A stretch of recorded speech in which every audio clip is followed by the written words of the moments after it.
Listen closely to what nobody dares whisper. Every weak man walking this earth carries the same invisible shackles. They've been forged not by chains, but by his desperate hunger to belong. He thinks he's being noble. He believes his surrender makes him worthy. But here's the brutal truth that cuts through every pretty lie society sold him. His kindness isn't virtue, it's camouflaged terror. Watch him crumble the moment she withdraws her smile. See how quickly he abandons everything he once claimed to believe. Notice how he reshapes his entire soul just to avoid the sting of disapproval. This isn't love.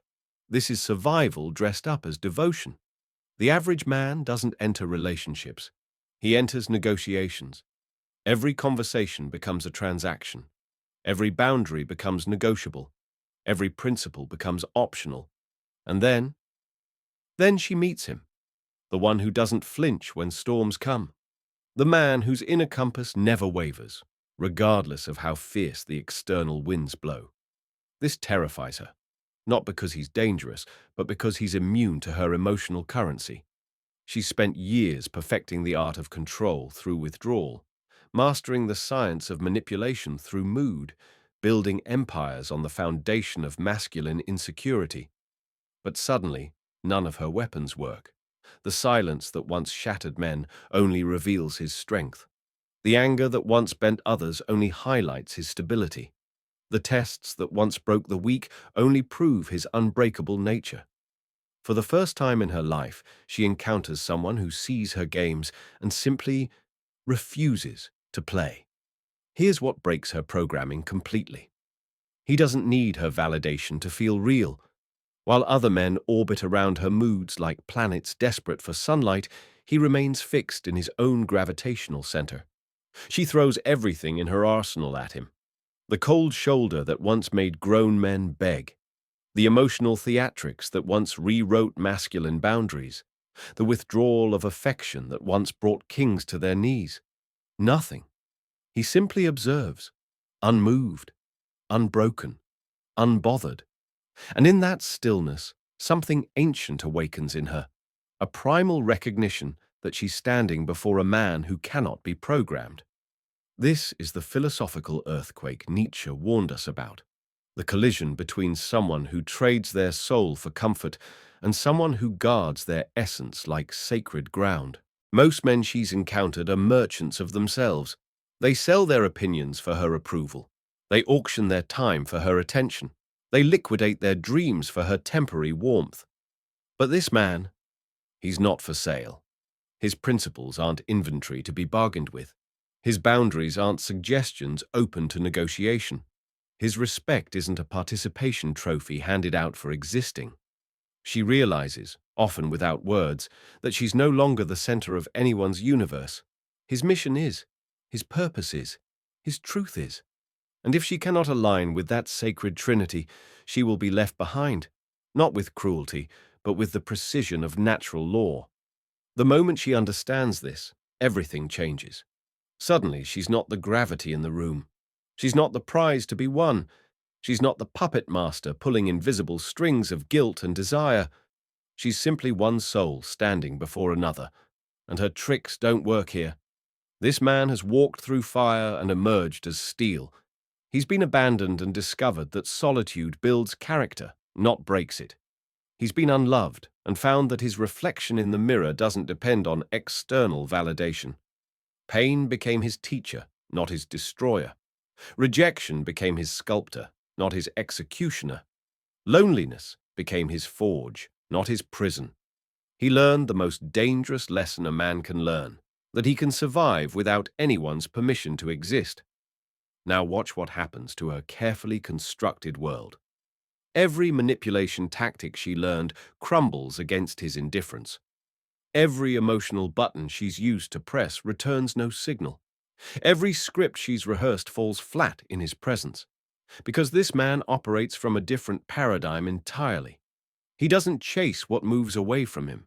He doesn't beg for what's freely given to others. He doesn't negotiate his worth in the marketplace of someone else's attention. He exists, fully, completely, unapologetically, and that existence alone becomes her greatest challenge. Here's the truth that cuts deepest. She's terrified not of his anger, but of his peace, not of his dominance, but of his contentment, not of his cruelty, but of his completeness, because completeness cannot be controlled. Contentment cannot be manipulated. Peace cannot be purchased with emotional currency. For years, she's navigated relationships through the economics of neediness. She withholds, they pursue. She threatens, they compromise.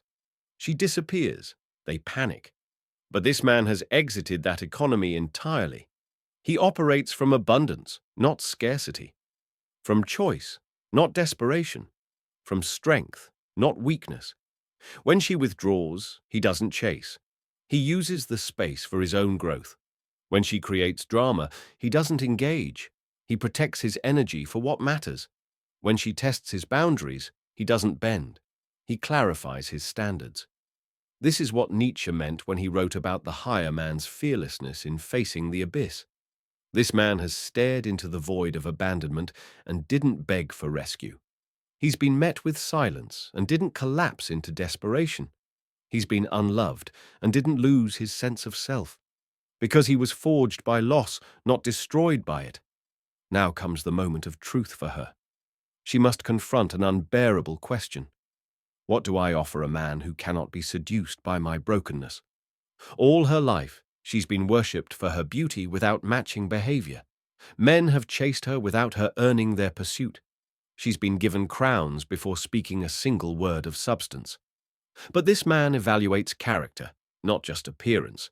He pursues substance, not just surface. He demands authenticity, not just attraction.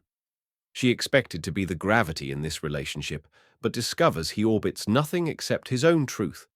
She expected him to fold under her emotional pressure, but he remains unmoved by her storms. She expected to manage him like all the others, but realizes he manages himself. The manipulation fails. The performance collapses. The mask slips. And for the first time, she faces herself without the safety net of masculine desperation catching her fall. This man loves, but not with the conditions society taught her to expect. He loves without submission, without distortion, without sacrificing his core self. That love is more dangerous than any rejection because it demands she become more than she's ever been. Most men lower themselves to gain a woman's trust, but the unshakable man remains high and challenges her to rise. He doesn't make ultimatums or set traps. He simply holds his frame, and the world either aligns with it or breaks against it. He reveals the uncomfortable truth that most love isn't love at all. It's power disguised as affection. Most relationships aren't built on mutual respect, but on unspoken threats. Make me feel what I want to feel, or I'll withdraw. But this man burns that contract on arrival. He doesn't accept love that comes with a leash. He doesn't bow to moods or barter with respect. He has chosen something higher than temporary affection. He has chosen himself. And that choice becomes the beginning of all true power. Because you cannot call yourself free if your peace can be bought with approval. You cannot call yourself strong if your standards collapse when touched by silence. You cannot call yourself a man if you must be emotionally supervised by someone else. The unshakable man has evolved beyond the need for external validation. He doesn't hate her.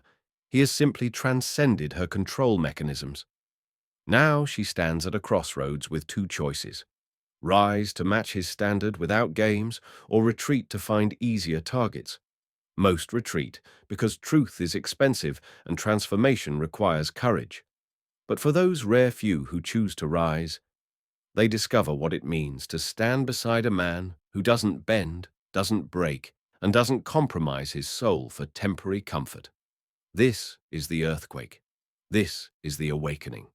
This is what happens when an immovable man meets a world built on emotional quicksand.